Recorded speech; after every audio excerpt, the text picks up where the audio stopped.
Trading Nut, episode 67. You know, like in roulette, the probability stays the same. But in trading, there's no probability. None, zero. All you have is historical data, the statistics. The market's going to do something. Your job is not to fight it. The market never, ever runs away. It's always there.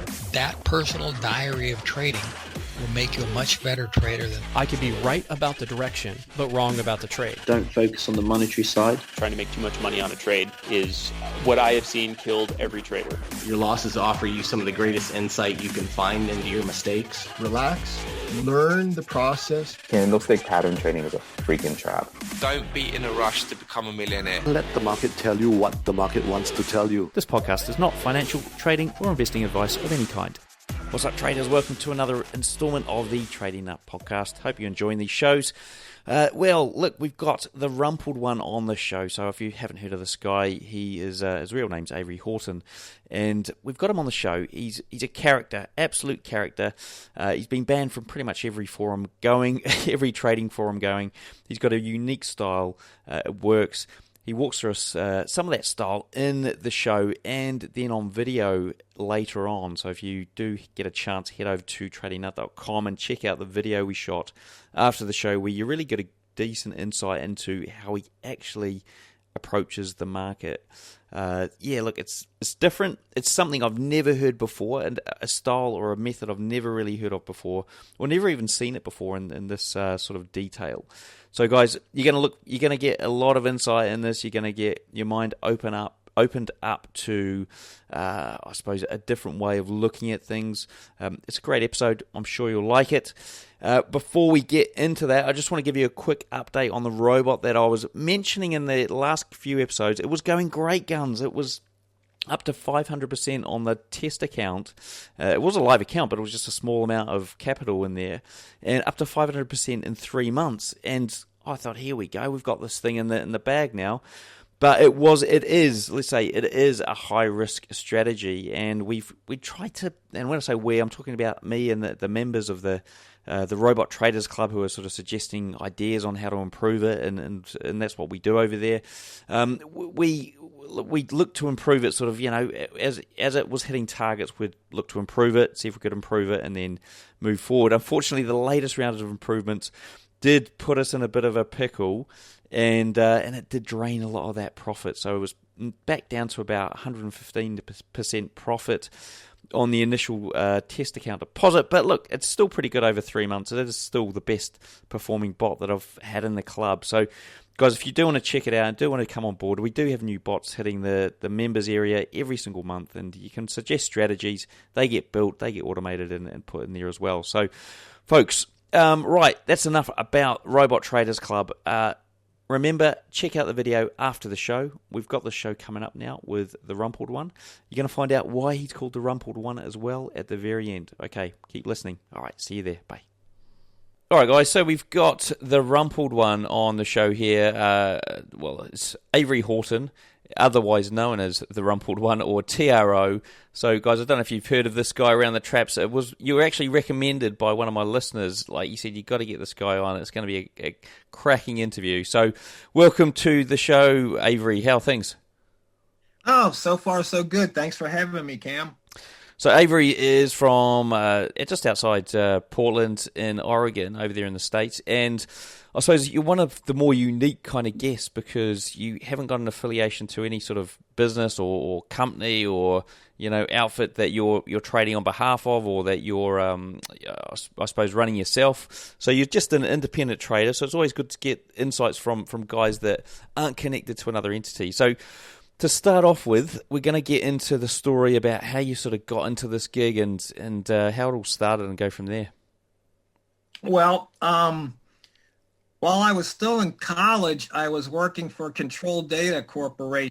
My degree's in computer science, and they had an employee stock ownership program. Every month, I'd take the maximum amount and buy stock in the company. And then from there, I went to a company called Guest Quarters Hotels. And this was right down on M Street in Washington, if I remember correctly. And there was a broker on the first floor, and I think our offices were on the third floor, second floor. So every day I'd walk by this brokerage. So then I'd start poking my head in there. And this is back in the early, it's like 1980, 81, long before the internet, and used to sit down with the value line charts. And so I had this one broker, and she would go over the value line charts with me, and we get the ruler out and draw, support, resistance, and trend line. So that's how I got my start. Okay, so you just sort of popped your head into the brokerage firm and, made friends with people, and away you went. Yeah, I mean, it was one of those things. I knew back then I didn't want to have to work, my life away 40 years and getting a gold watch. So I was always looking for a way to escape. And so this sort of relationship with the brokerage firm, I mean, how did that pan out? That's got you started. What happened after that? Oh, well, let's see. Then I met some other people. Then I wound up, I think at one time I had 6 brokers because I was looking for those IPOs. And back then it was really hard to get shares. So I would call around. I might get 25 shares at one place and 50 at another. And I did that for a while. But that's when I kind of learned my lesson. You really have to figure things out for yourself rather than follow the crowd, because usually they'll lead you astray. Yeah, so you were going around. You're obviously in the share market, stock market at that time. I mean, how did you make that transition from there? I suppose that's IPO. Gathering shares is a bit different from trading. I mean, how did you sort of move on to the trading space? Well, yeah, I guess we'd have to fast forward to the early 2000s when I started hearing about day trading. And so a friend of mine said, yeah, I used to day trade Cisco and, make a bunch of money every day. So I jumped in to the day trading. And that's when I got introduced to indicators, which I've pretty much turned away from. But that being said, not all indicators are created equally, because I've written probably close to 1,000, if not more, indicators for various platforms, TradeStation, eSignal, and now MT4. Okay, so you got into the day trading side of it. I mean, how did that play out for you when you first started doing it? Oh, it was kind of stop and go. I mean, I know one of the questions you like to ask is, how long did it take you? It probably took me about 4 years. If you go over to stockfetcher.com, you'll still see some of my work on the Never Lose Again thread. And, that's part of what I used to call milking the cows. Because after I tried to go through all these different indicators. I mean, I guess I just have to admit I was a sucker, trying to find these magic numbers for MACD or RSI. And I look back now, I just have to laugh at myself because it's ridiculous.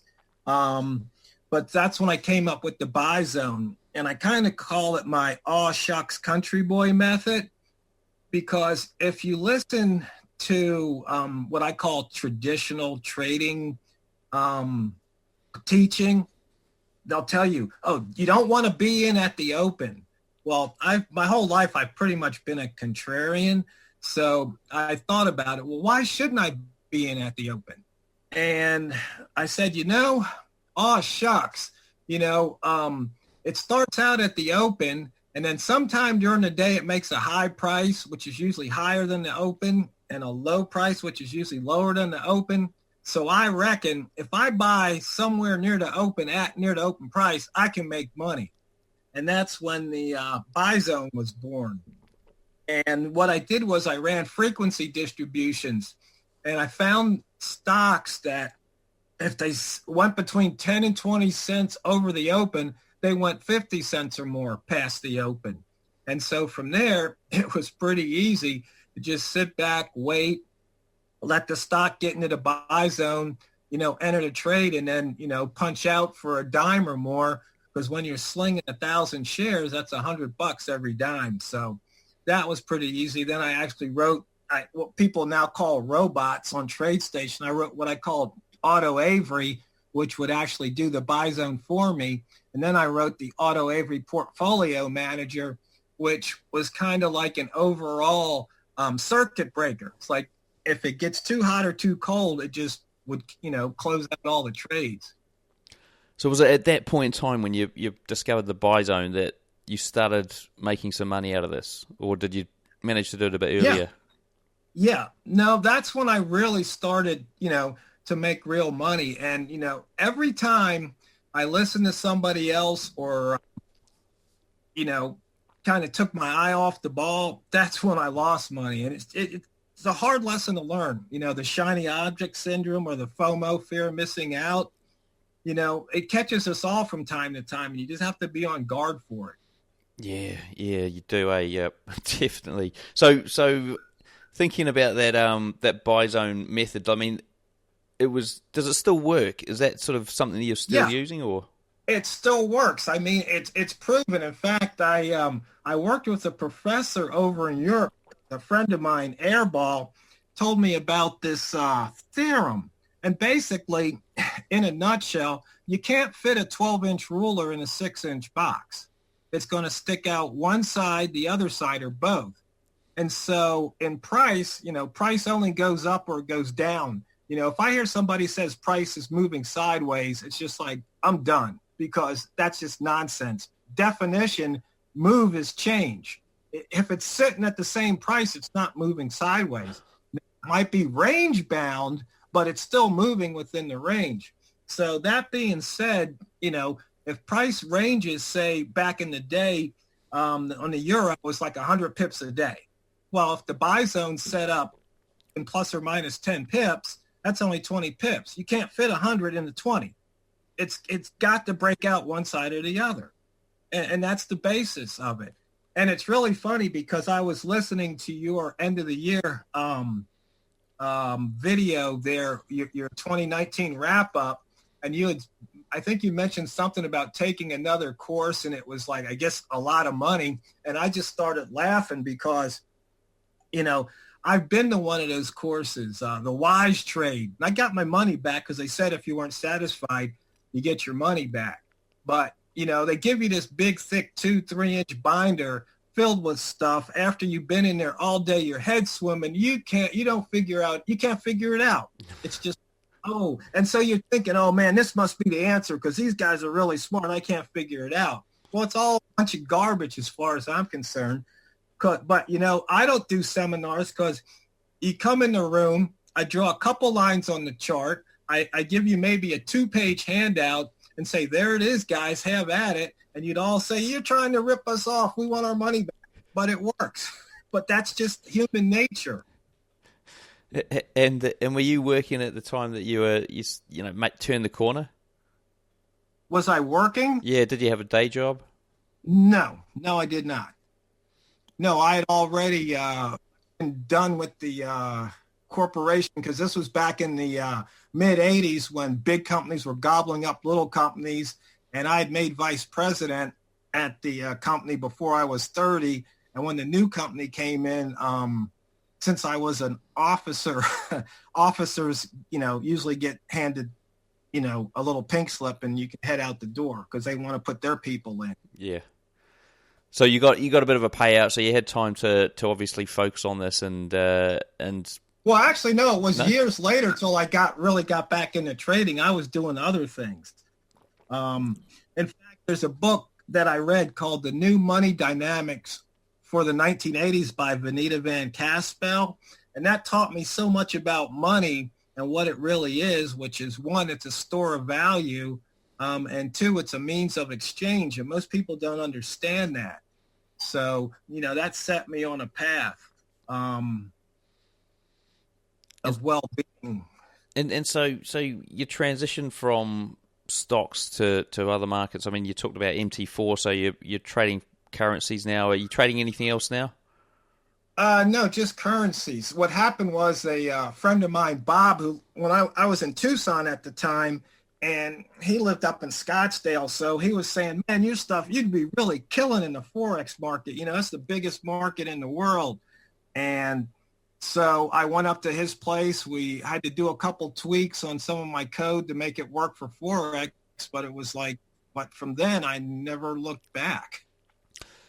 And I got, just to let you know, I got kicked off a TradeStation, so so I couldn't run my code anymore over there. How did you get kicked off? Oh, well, I have a reputation. I grew up in Washington, D.C., Southeast, and if somebody pushes you, you push them back harder. If they hit you, you knock them out. So I got in a lot of flaming wars out on the different forums. And what I realized looking back was I was playing their game. I don't do that anymore. I play my game. So if somebody tells me, you got to prove this, I go, no, I don't. You don't like it, you can just scroll on by. But, because there's so much of that, stupidity out there on the internet, people, cyberbullying. I go, scroll on by, but these people just take it. And so what happened was they had kicked me off the forum, and I had the most popular thread, the Never Lose Again thread, a trend indicator that I had written on the radar screen. And because back then hardly anybody was using radar screen, but I saw the potential, and I figured out how to have, multi time frame radar screen. And so my thread became the most popular. It lapped, I think it was the Big Nick thread or something on there. It had like 50,000 views, and I started my thread. I had 2 views, and within a year, I think I had lapped Big Nick like 2 or 3 times. Wow. And the other thing what happened was I was just giving my code away. Well, my code, if I want to pat myself on the back, was just better than anything else out there because, I had trading experience, but I also had coding experience. And it was like some of the garbage that was being passed out. It was just offensive to me. So I'd write indicators and post them for free, put my contact information in there. It's like, hey, it's shareware. If you want to, make a small donation or send me something, that's cool. But, you're under no obligation. And I posted the source code. And the reason for that is so people can take it to the next level. So if somebody says, hey, man, this is really good, but I can even make it better. I mean, that's how civilization progresses. You don't start, with a square block and then, smooth away the edges to make a wheel every generation. So people were just taking shots at me and I was hitting back. So I got kicked off the forum. So I called the station president and he called me back. Now, if you call the president of a large corporation and he calls back and leaves his number, I mean, what number do you think he left? You think his office number, right? Yeah, exactly. Well, he left his personal cell phone number. Well, it was on a Friday, and I talked to him, and then on Monday they decided to keep me off the forum. So somewhere else I said, hey, you know what? If you want me back on the forum, call the president. Well, his cell phone blew up, and they pulled the plug on my account. So you gave the president of TradeStation's mobile number on the forum. But he didn't tell me this was his personal number. Right. And then I got kicked off eSignal because some code I wrote was better than their that they were charging like $800 a month for or something. So and I'm giving my stuff away for free, and it's just like, nope, we can't have that either. Oh, jeez. Okay, so another reason to move to the currency markets. Yeah, and then when I was doing that, when I first went to the currency market, I was using a broker at the time called EFX Group, and they had level 2, and I was used to level 2 from trading stocks. And so what happened there on Forex Factory, they were talking about all these, about the spread. I go, there is no fixed spread in Forex. I said, you need a real broker. Well, I got kicked off of Forex Factory because they said I was, trying to promote this other broker, and I was just trying to tell people the truth about Forex, And so you had all these fixed spread bandits out there, taking people's money. And so then I get kicked off of Forex Factory, and then EFX Group now becomes a sponsor over there, but they wouldn't let me back on the Forex Factory. Oh, dear. You can't trust anyone these days, eh? You can't trust anyone. Well, here's the thing. I thought the internet, was supposed to be for the free information exchange, but I'm telling you, people stake out their turf like crazy. And it's just like I got kicked off of Forex TSD because I was modifying other people's code and putting it back out there. But it was just like, hey, I was improving it, better for everybody. I wasn't charging, but, some people got mad, so they banded together and kicked me there too. Oh, brilliant. So I've got a history of getting kicked off of places on the internet. I got kicked off of survival groups for saying a 22 rifle's better than a 308. I mean, it's just silliness all across the way. Are you still on any groups?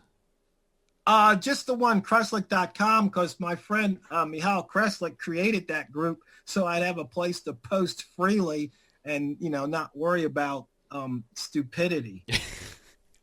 Okay, so just finishing off your sort of story here, you turned a corner with the buy zone revelation. You obviously have enhanced things over time. Where are you at now? I mean, how did that get you to where you are now? Well, the buy zone has about a 66% win rate. And, it's basically horizontal lines. And the thing is, price either goes up or down. And so with the open, you're either trading away from the open or you're trading towards the open. And so from the buy zone, I probably have, I don't know how many thousands of hours of chart. And one day I was looking at the pound dollar on a daily chart, and I noticed that the wicks were really big. And I just kept looking at it. And I thought, wait a minute. There's something here. So that's when I started running frequency distribution from close to low and high to close. And I noticed that it was usually greater than 20. So it was like, well, if I can, try and get a reversal off of the higher low within 20 pips of the daily higher low, I should be able to make money at the end of the day. So that's when the rat zone, that's what I call the rat zone.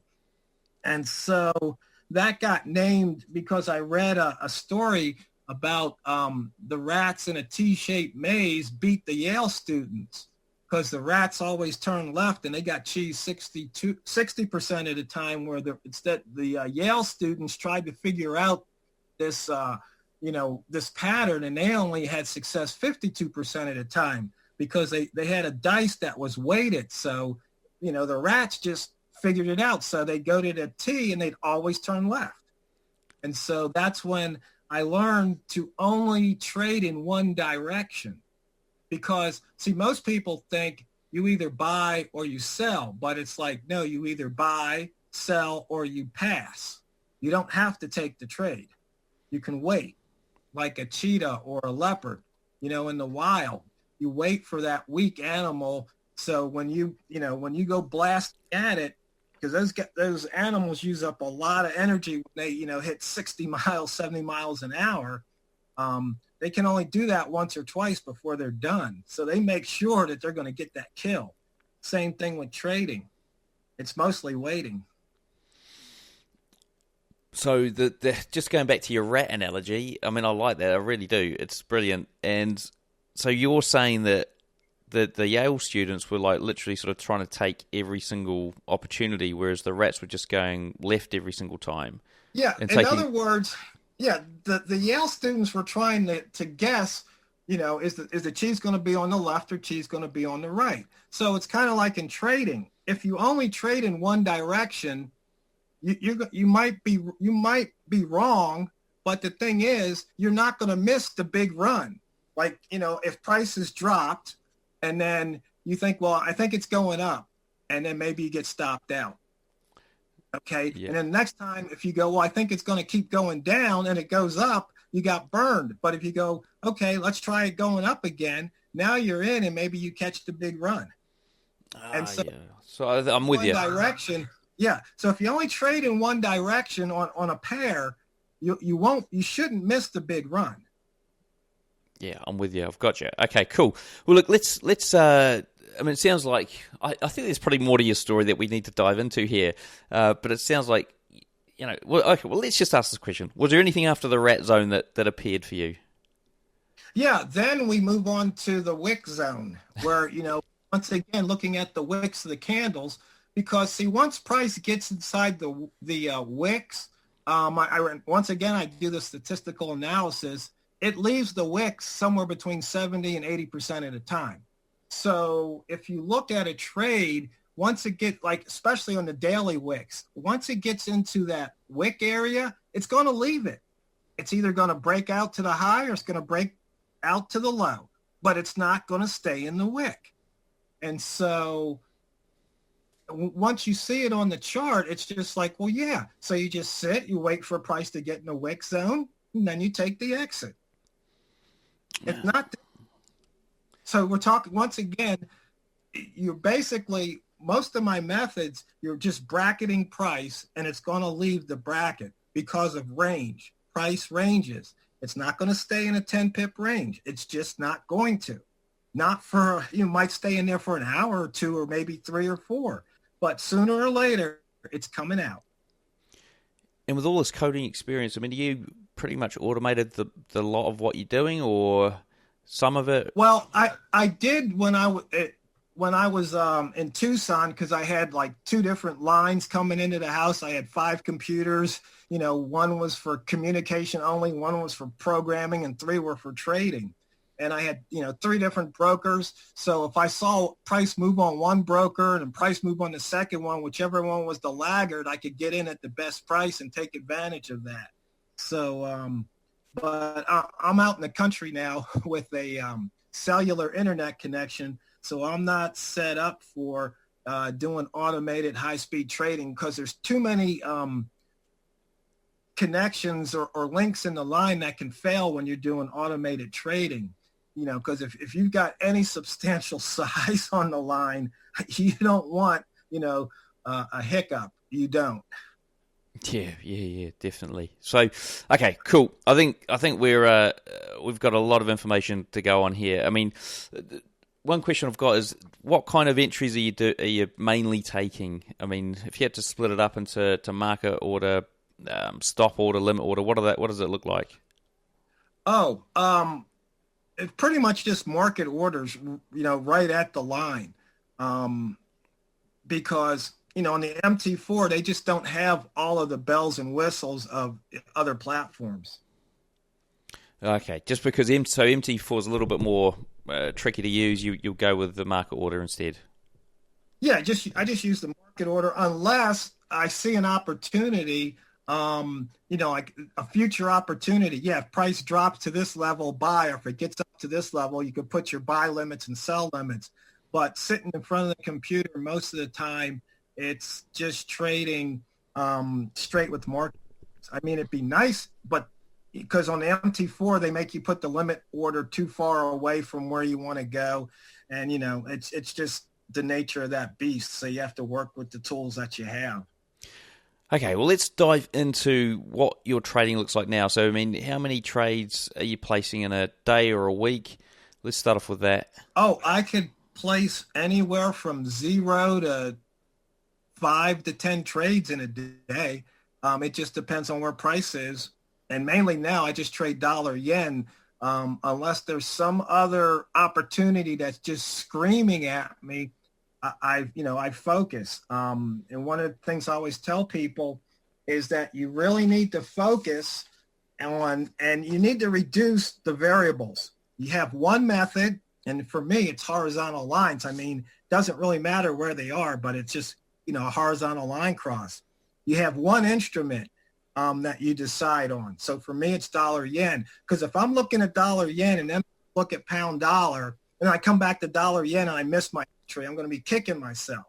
Once again, that fear of missing out, that a lot of people, they scan. But of course, I do have a dashboard where it will show me where the trades are, so I can look at other things. And then that way, if it's, if I'm looking at pound dollar on the charts and then I see the dollar yen, getting within the threshold alert comes on, it's like, oh, let me go back to dollar yen and I can, make that trade. Okay, cool. And what about time frame? What time frame are you primarily using? Here's the thing, Cam. This is one of the things when I hear some of those other traders talk. If somebody says they're trading a price chart, it just drives me nuts. You're not trading charts. That's like trading baseball cards. No, you are trading price. Okay, and price is the same on all charts. And it just drives me nuts every time I hear somebody say that. Well, I get down on the 5-minute chart and blah, blah, blah. Or it's like, I don't care. You can look at the monthly chart. The daily high is still the daily high. The daily open still the daily open. It's whatever time frame is, it's just a matter of data compression because there's only one true chart, and that's the one tick chart. Everything else is data compression. So anybody that says that, a 1 minute or 5 minute chart, that's noise. Really? Well, I'll tell you what, you're looking at the 1 hour chart. Isn't it made up of all the ticks that made up that 1 minute chart and 5 minute chart? So if you have nothing, if those are noise and you have a whole bunch of them, then how do you get non-noise from a bunch of noise? It's just, logically, it's just idiocy. And it just drives me nuts when people talk like that. Okay. So what chart do you use then? Sorry, I got it. Well, I mean, what chart do I look at? I look at them all. It just depends. Yeah. Okay. I'll look at a daily chart. I'll look at a 1 hour chart. I mean, my rule of thumb is I don't trade against the 1 hour candle color. If the 1 hour color is green or bullish, I'm only going long. If the 1 hour is, red or bearish, I'm only going short. I just rule of thumb for anybody listening.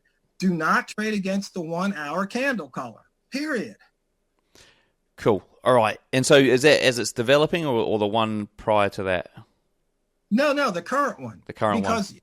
Because you don't trade history. You only trade what's going on at the time. So here, if the previous one's red or green, because it could be the same as this one or different. I mean, because there's just certain things that, if price is going up, it's going up. I mean, if you look at dollar yen today, when I opened the chart, it was like it was at 0.50. An hour later, it's at like 0.70. And now it was like it went past the double low, and I think it was at 0.2 the last time I looked. So it's kind of like price is going up. Why would I try and short there? That's just crazy. Because, it's just like people that talk about trends where I say, there's no such thing as trend. It only exists in the mind of a trader because you look at got his, 30-minute chart and he's saying, well, the trend is up and the guy at the weekly, oh, no, the trend is down. Who's right? They're both right. So there is no trend. It doesn't exist. It's a concept. And I try to separate the concept from the reality. It's like people that talk about support and resistance. And yes, I've created support and resistance indicators, but I don't use them anymore. I don't talk about them. It's like, this is a high, this is a low. The daily high from yesterday, I don't care what chart you put it on, but if you put a horizontal line, that line is not going to move. And that's the thing. All this other stuff, the lines move, especially the squigglies, the moving averages, the oscillators, all that garbage. You change the chart period, you change the result. Well, that's too many variables. You simplify it. Trading, price up, down, price up, down. You don't need anything else because if it's going up on the 1 minute, it's going up on the monthly and everything in between. It's like, oh, price is going up on the monthly, but it's going down on the 1 minute. No, price moves the same no matter what chart you have on the screen. And that's why I'm laughing because to me, it's just lunacy. Cool. All right. And so you mentioned 66% win rate on your buy zone. You've now got the wick zone and the rat zone. I mean, what win rates are you looking at on average here? On wick zone, like I said, the price will leave. It's not necessarily win rate. It's what's the rate that price is going to leave that zone. So if price gets in the wick zone, there's a 70% statistically that it's going to leave that. Now some days it doesn't. Like if there's a doji and each wick is like 30 or 40 pips, chances are price closes within the wick. But most of the time it doesn't. So like I said, it's over 70% of the time. And then the weekly gap fill, that's in the 90s. I mean, every Sunday here, Monday, where you are, when you open that platform, there's usually gaps between Friday close and Monday open. Those gaps fill something, 80, 90% of the time. It's almost like free money. The only problem is some brokers might have a spread that's not tradable, but then you look and you see what the spreads are and you see if there's an opportunity to fill that gap. And the gaps that don't fill Monday usually fill by the end of the week. And so like today is Wednesday, I think the gaps had filled by end of the day Monday. Now last week there was like 2 or 3 that didn't fill, but I mean that's just the way it is. And so does that mean you're looking at more than just UJ when you're trading these instruments, the gap fills obviously? Oh yeah, you see where the opportunities are. Like if something gapped down 50 or 100 pips, I start salivating. It's just like, yeah, this is going to be a nice win. And do you, for those gap fills, I mean, do you use the wick zone and the rat zone and the buy zone to try and work out when to enter to get back into to take that 100 pip or 200 pip gap? Nope. No. You basically fade the gap. Okay. Yeah, and it's just like the other one is you fade the pivot. So like, on my indicator, it shows the pivot point from using yesterday's, but it shows what's called the future pivot. So when the market closes and opens, about 2:00 my time, depending on how far the pivot is away from the close, it's like, you know what, chances are that pivot's, price is going to hit that pivot and I'll fade that. I mean, that's another slam dunk. Sometimes it might only be 5 pips. Sometimes it's 10 or more. But usually, if you set your risk properly, you set the trade, and most of the time it hits the pivot and then some. But like today, it didn't hit the pivot. But the pivot was so close to the open, it was a trade on the dollar yen.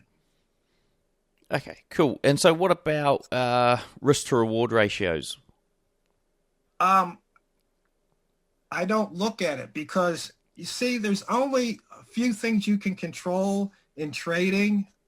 You can't control whether or not you're getting an opportunity to take profit. And that's all I look for with my statistics.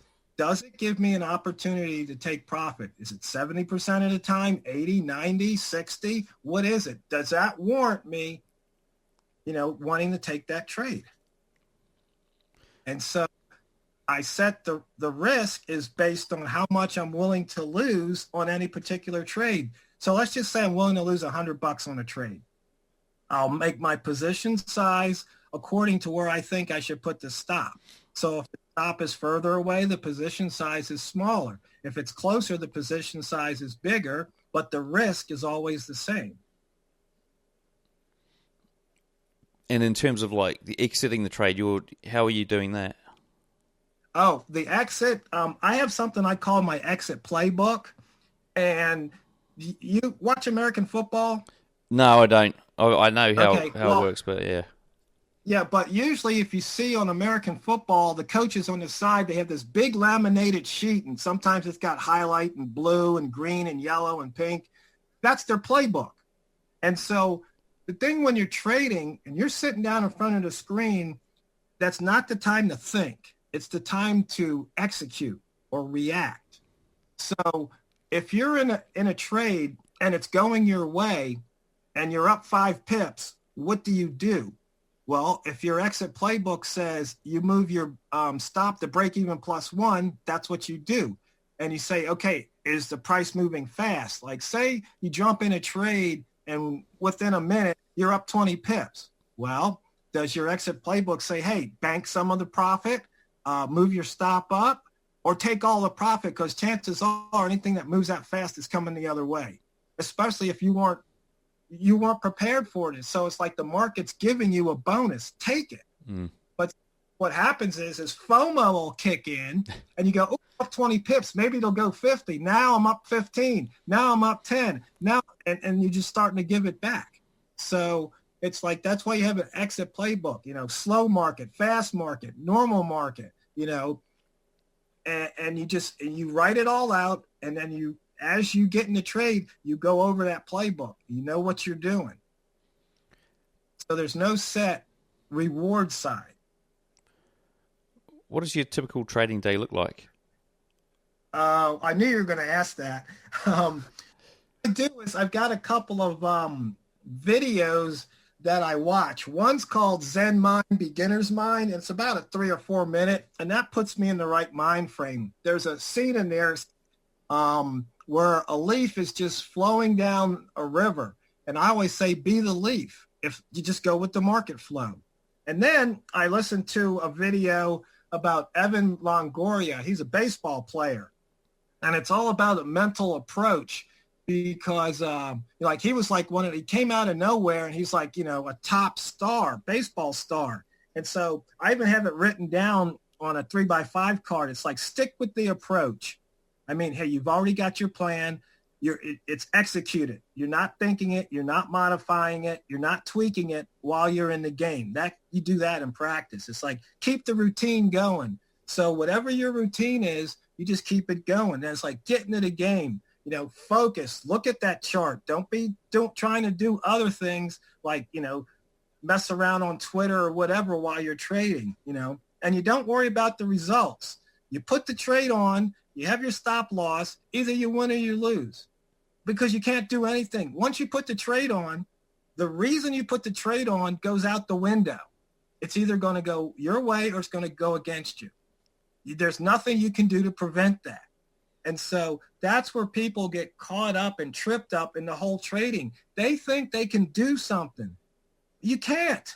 There's nothing you can do except put your stop loss on or take profit when the opportunity presents itself, And then the other one, it's like, be where you need to be when you need to be there. So once again, I focus on one pair.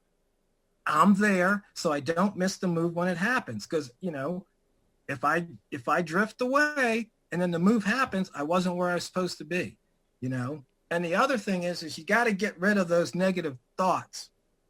Meaning all the doubt, anything. It's like, no, you've already done your work, your research. You have to go with, your routine. And finally, it's like, do what you need to do when you need to do it. Hey, it's at the trigger line. You click the mouse. You don't think about it. You do it. Basically, I say you should be like a trained monkey. Monkey sees price at line. Monkey puts lever. Monkey maybe gets banana, maybe not. Yep. Monkey see, monkey do. Yeah. Yeah. I mean, that's it. But, the whole thing where people get tripped up or fooled in trading, some guy comes out with some indicator promising you 500 pips, and they, their eyes light up, and they, hand over, hard-earned money for something that's, they just got marketed to. That thing doesn't work. Come on, give me a break, So what do you recommend a retail trader who's working a day job, what do you recommend they take as sort of steps? Well, they're going to have to carve out, in the Forex market, it's pretty much 24 hours a day, 5 days a week. They've got to carve out an hour or two where they can be in front of the computer and trade. And anything more than that? Is it just carving out that, and I suppose easier said than done, trade? What should they be focusing on? How should they go about sort of, I suppose, mastering what they're, becoming profitable, not falling into the traps? Well, okay, you take a method.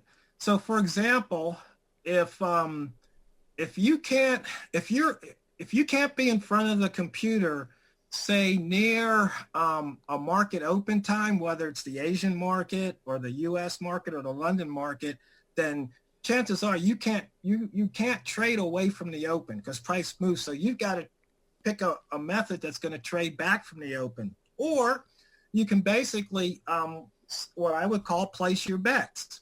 And what I mean by that is you look at the previous day's high and low, and you put your orders at the high and low, and whichever one triggers, hopefully you have one cancels the other, and then the stop is put in, and then you put a take profit target. So you might think, okay, I look at the high versus previous high according to the frequency distribution.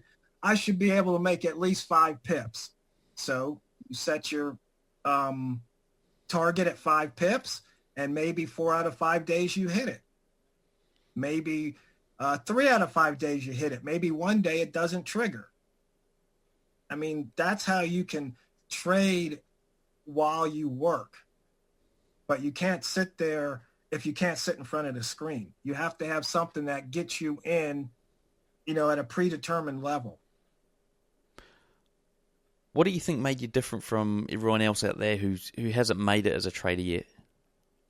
My background, between taking every logic course in college and my degrees in computer science, and I also took statistics, I looked at it from a statistical, because most people are either fundamental or they're technical. They get caught up in Bollinger Bands, which I did. I have to admit it, full disclosure. I believed in that nonsense for a while.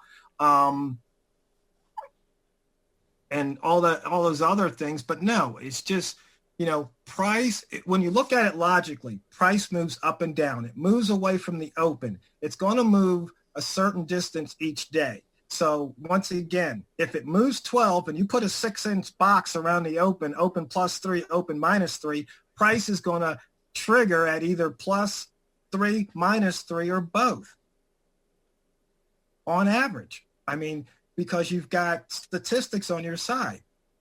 When you look at what's the minimum range of a pair, it's like 20, 30 pips.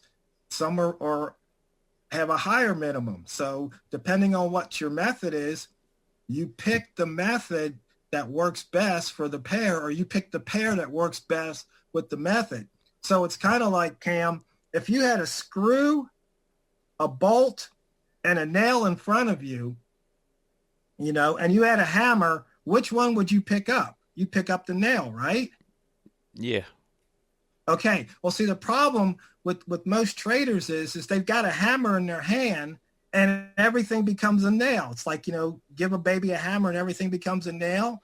Well, no, because some pairs move differently than other pairs. So you have to, if you pick a method, you've got to find the pair that works with the method. So like in the stocks, I had what I called my herd of cows. These stocks had to move at least 80 cents or more, high minus open or open minus low, to be in my herd. Because if I'm going to trade from +10 to +20 on the buy side and -10 and -20, I want a lot of room. So I can easily pick up a dime or more when I enter that trade. So the same thing's true in Forex. On the daily buy zone, I think I've got it set somewhere between 8 and 10. And then on the weekly buy zone, I have it set between 5 and 10, because I know if price, say, moves 50 pips away from that open on a weekly and it comes back down, if it's going to go from a positive week to a negative week, there's going to be a lot of pips to be made. So I want to pick those pips up either starting at the open or starting at, at the open -5. Nice. And it's all statistics. It's got, and what most people confuse, they talk about probability. See, probability is for the future. And in probability, that doesn't change except in cards, when every time you flip a card, then the probabilities change. But it's something that can be calculated. But, like in roulette, the probability stays the same. But in trading, there's no probability. None, zero. All you have is historical data, the statistics, saying that, this pair over the last 100 days, had this range, from 20 to 30, it did that 40 times. From 30 to 40, it did that, X time. And you just, I'll show it to you on the chart, and then you can see what I'm talking about. But when you look at those statistics like that, it's like, oh yeah, this is kind of a no-brainer here. Yeah, we'll jump on a price chart after this, and we'll chuck it up on the YouTube channel. So, last question before we get into the quickfire round, like talking about a price chart. I mean, we've talked about charts most of the show. If you're going to recommend that somebody who's out there listening, picks up 3 things off a chart, what 3 things would you get them to spend some time looking at? The open, the high, and the low. Done. If that's what you're asking. That's what I'm asking, yeah. So I'm guessing you weren't going to say Bollinger Band, it was going to be something along those lines. Yeah, today's open, yesterday's high, and yesterday's low. Because either price is going to penetrate one of yesterday's lines or it's not.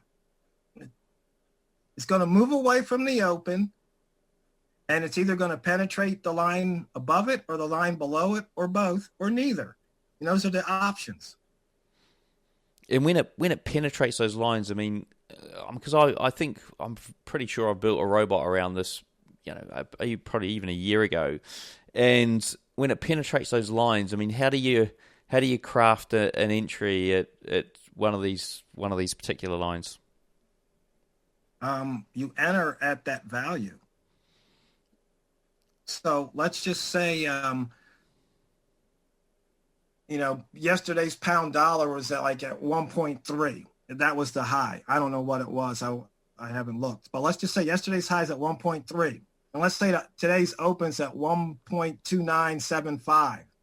So you could either trade the buy zone at, say, 0.2985, jump in, or you could wait to see if it cracks the 1.30 from yesterday's high. It just depends on what you want to do. Okay. Cool. Right, well, let's dive into the quickfire round, and then we'll jump on a little video, and the guys can go and check that out afterwards. So how long did it take you to go from newbie to profitable?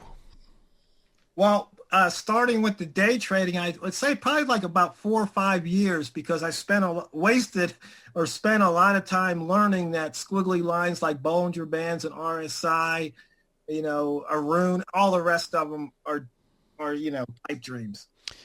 Thinking about a trader's mindset, do you have any special techniques you can share with us? Trader's mindset? Basically, don't listen to, all those slick ads, because it's just a bunch of hogwash. I mean, if you don't have common sense, you shouldn't be trading. I mean, there's some things just make sense. Some things, if you got to put price in one end, it's going to run through some complicated formula and give you a number, and you don't even understand it, let alone even know how to spell it, like stochastics. Just walk away from it. I mean, just walk away. Okay. What's your favorite entry setup? Horizontal line cross. What strategies do you use to exit or manage active trades?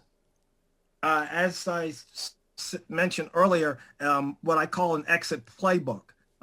Just saying, if price does X, I'm going to do this. If price goes from my entry to +5, what do I do? +6, what do I do? You basically, you map it out every step of the way. Maybe you do it every 5 pips, maybe every 10, but you have to decide ahead of time how to manage that trade. What's your recommended trading book or resource? Okay, the answer is trading books, okay? You need psychology books so you learn how the mind works. So, for example, Animals in Translation, Fooled by Randomness, Thinking in Bets, and the book titled New, N-E-W, because that'll stop you from doing all that FOMO stuff. Because biologically, some people are the DNA that they're attracted by the new. What was the first book? I didn't quite get the first word. The first book is How We Decide. Okay, How We Decide. Cool, right. Yeah. If there was one thing you recommended a retail trader spend the next month mastering, what would it be, why, and how could they go about mastering it? Go into a room with your trading platform and have no distraction. You need to learn how to focus and mind your own business. And what I mean by that is, your trading portfolio, that's your quote unquote business. Don't worry about what somebody else is doing, how much they're making, what they're trading, what they're using, blah, blah, blah. No, you pick your method, you focus on it, you learn. It's kind of like, if you like Bruce Lee, you focus on that one thing. He says, he fears the man not that knows 1,000 kicks. He fears the man that's practiced one kick, 1,000 times or 10,000 times, however it goes. Yeah. That's a good quote. Right. So what's your preferred broker and trading platform? None of them. Okay. I just have none of them. I mean, they all have their pros and cons, and, their cons will usually drive you nuts. So I don't really have a preferred broker. I use MT4 because that's, like I said, I got kicked off at TradeStation, so that's where I wound up because I was already in the Forex. What's the worst trade you've ever had? Now, when you say worst, there's a couple of ways to define it, but the first one that comes to mind was I made the mistake of listening to somebody else. This guy had a trading chat room, and we were stocks, and he called out this stock. I can't remember the name of it, but I bought 1,000 shares because that's what I used to sling. And next thing I know, it's like, how come the price isn't moving? It had something called a stock halt. I never knew what a stock halt was until then. And when it unhalted, I was down $5,000. Oh, jeez. Price was tumbling. And by the time I got out, I think I lost $8,000 on that trade. That was one of the worst trades. Now, there's kind of trades like, I remember one time I was in Florida. Actually, this was a time I was going to see the TradeStation people. I went to their, what do you call it? The investors, the thing they do. The conference or something. Yeah. And so shareholders meeting. Yeah, I went to that because I think I owned one share so I could get in just to give to my mind. And they didn't like me. But what happened was, sometimes when you open up your trading platform and the software renews itself, updates. Yeah. Well, the software updated, and I didn't pay attention. And I was trading, I can't remember if it was dollar, yen, or what, but I was like, 200 mini lots, and I hit buy. And then I hit sell. I was just going to make, 2 pips, put a couple $100 in my pocket. Well, I didn't check, and the default was market order rather than limit order. So when I hit sell, they slipped me, and so instead of making $200, I lost like 40 or 60, and I was fuming. That was one of those things. Always check your parameters before you click the mouse. Yeah, definitely. Yeah. Right. If you could leave our listeners with one piece of advice, what would it be? Probably the same thing about mastering it. You've got to put on the blinders and just not let any nonsense get in. Trading is so simple. It's basically, you wait for an entry, you enter. You wait for an exit, you exit. That's all you can do. So long as you've got your stop loss in place, you won't lose any more on that trade than you're willing to lose, barring unforeseen circumstances like, the lights go out and you didn't have the stop loss hardwired in. You were just going to click on it. It's those types of things. Just do not get distracted. Any email that they're trying to sell you something, just send it to the trash bin. I mean, really, because most of that stuff is garbage. It just really is, and I know that's why so many people don't like me, but it's funny how many, people say, man, I heard you. It took me 3 years, but I finally got it. I went through all these different, seminars and programs and blah, blah, blah. But it wasn't until I found you, and you just kept beating the same thing into my head day after day after day, because on my videos, it's right there. You got to have that stop loss in place. And it's funny because if you go back to when I first did the buy zone, people would always ask me about this. I go, what do you mean stop? You don't need a stop. They go, but they didn't understand. If price goes up into the buy zone, you buy it. If it drops down into the sell zone, what's price telling you? Like, well, that buy trade obviously didn't work, so you have to exit it, and then maybe you want to take the sell trade. So it was like, to me, there was no need for it because it was built in. But, now with the wick zone and the rat zone, yeah, now I understand where they were coming from at the time. But like I said, I started with the buy zone, and it was just, it was just too obvious to me. Cool. Well, look, we're going to, instead of me asking you to describe a strategy here on the show, let's jump on the video and record it. So, guys, if you want to check that out, head over to the YouTube channel or the show notes, and you'll get to see the video that we're going to shoot just in a sec. Now, before we wrap up here, what's the best way for the guys to get hold of you? Well, I've got my YouTube channel, The Rumpled One. I've got a Facebook group. I think it's Never Lose Again, but if the Rumpled One at gmail.com, you can either, email me directly, or you can find me on either YouTube or Facebook that way. I do have a Twitter account, but I just send out the links, and I've got a blogger, therumpledone.com, and it's just all video links. Cool. And the last question before I just wrap the show up. Why you called yourself the Rumpled One?